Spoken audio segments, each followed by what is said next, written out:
Hello friends, this is Madhuri. Welcome to mission पढ़ाई। कैसे हैं आप लोग? आई होप सबकी तैयारी अच्छी चल रही होगी और सब जमकर तैयारी कर रहे होंगे। और आज मैं आप लोगों के सामने फिर से लेकर आई हूँ साइमन कमीशन। जैसा कि मैंने लास्ट वीडियो में बताया था कि मैं साइमन कमीशन के बारे में आपको बताने वाली हूँ। तो चलिए स्टार्ट करते हैं साइमन कमीशन, क्योंकि हमारे पास ज्यादा टाइम नहीं है, टाइम को वेस्ट नहीं करना है बिल्कुल भी। साइमन कमीशन की डेट आपको सबसे पहले याद रखनी है, ठीक है। साइमन कमीशन कब आया था? अक्टूबर 1928 में, ठीक है।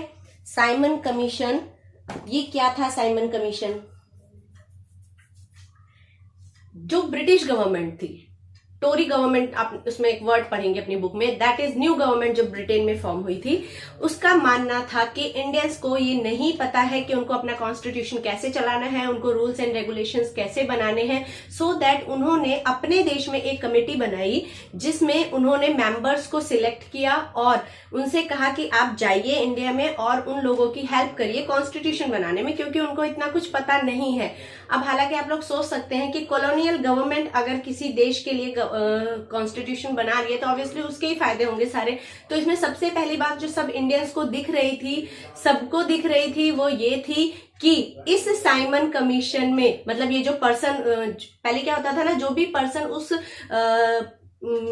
पेपर को, फाइल को या लेके आता था इंडिया में, या वो एक बताने के लिए आ रहा है इस चीज को, उसके नाम पे कमीशन पड़ जाता था। तो सर जॉन साइमन थे, ठीक है, वो ये बताने के लिए आए थे कि, बताने के लिए क्या, वो प्रस्ताव लेके आए थे इंडिया में, इंडियन लोगों के पास, कि अब हम आप लोगों के लिए कॉन्स्टिट्यूशन फॉर्म करने जा रहे हैं। तो वो लेकर आ रहे थे, तो इसलिए उसका नाम साइमन कमीशन पड़ गया। और साइमन कमीशन आ रहा था, उसमें ये बात सबको पता चल गई थी कि इस कमीशन में, जो कि इंडिया का कॉन्स्टिट्यूशन बनाने वाली है, इस कमीशन में एक भी इंडियन नहीं है।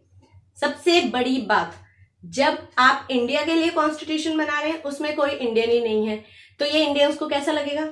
ऑब्वियसली सबको बहुत बुरा लगेगा, बेकार लगेगा, और सबने मिलकर इसका विरोध किया और सबने गो बैक साइमन के नारे लगाए, ठीक है। अब इतना ज्यादा स्ट्राइक्स, प्रोटेस्ट, सब कुछ होने लगा था इस कमीशन को लेकर।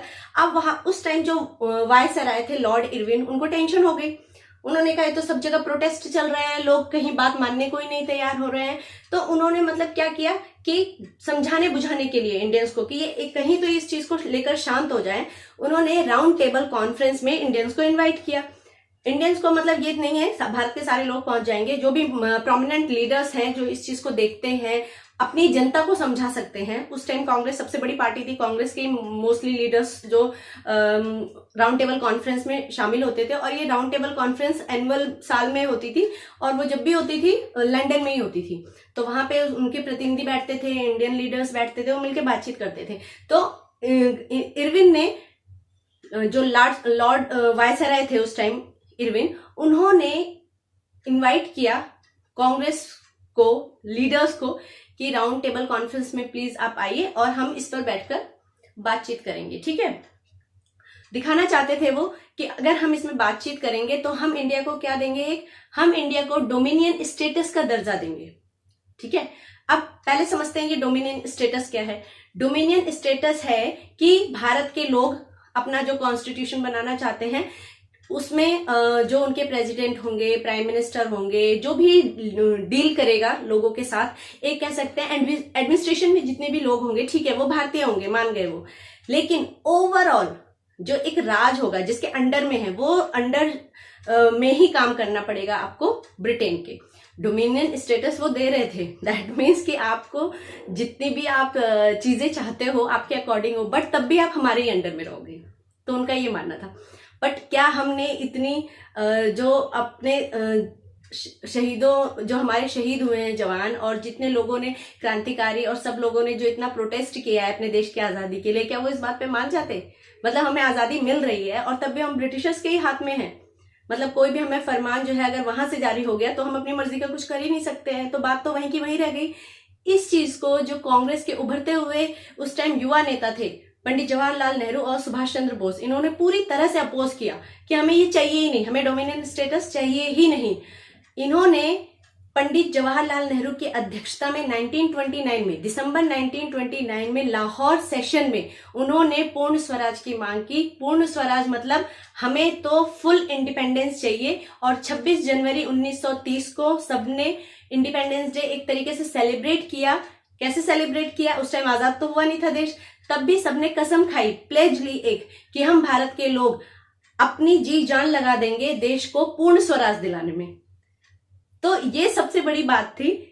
और जो सारे हमारे देश के भारतीय थे, जो इंडियंस थे, वो सब इकट्ठा हो गए। अब लगा जाकर कि हाँ, अब ये चीजें बहुत, ब्रिटिशर्स जो हैं वो एक तरीके से हिल गए थे उन सब चीजों से। उनको टेंशन हो रही थी कि पहली चीज उन्होंने साइमन कमीशन को हमने पूरी तरह नकार दिया था, देन हमने डोमिनियन स्टेटस को पूरी तरह मना कर दिया, हमें नहीं चाहिए, हमें तो पूर्ण स्वराज चाहिए। तो ये चीजें आपको याद रखनी है। लाहौर सेशन आपके मैप में भी पूछेगा कि लाहौर सेशन कहाँ हुआ था, तो लाहौर पाकिस्तान में है, याद रखिएगा। उस टाइम पाकिस्तान जो था इंडिया में ही था, तो उस जगह पे आपको टिक करना है। मैप, एक वीडियो बनाऊंगी मैप का, जिसमें मोस्ट इंपॉर्टेंट आपसे मैप पूछे जा सकते हैं।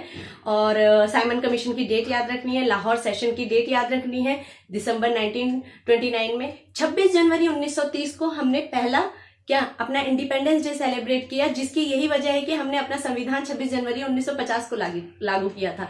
तो ये जो 26 जनवरी है, ये डेट बहुत ज्यादा इंपॉर्टेंट है, इस चीज से रिलेटेड है। अगर आपको इससे रिलेटेड कोई भी और डाउट है तो आप कमेंट सेक्शन में मुझे बताइए, मैं जरूर आपके डाउट्स को क्लियर करूंगी। और आई होप वीडियो क्लियर हो गया होगा। अगर किसी को डाउट है तो प्लीज बताइएगा। और वीडियो को लाइक करिए, फ्रेंड्स में ज्यादा से ज्यादा शेयर करिए, चैनल को सब्सक्राइब करिए, जो मैं हमेशा बोलती हूँ।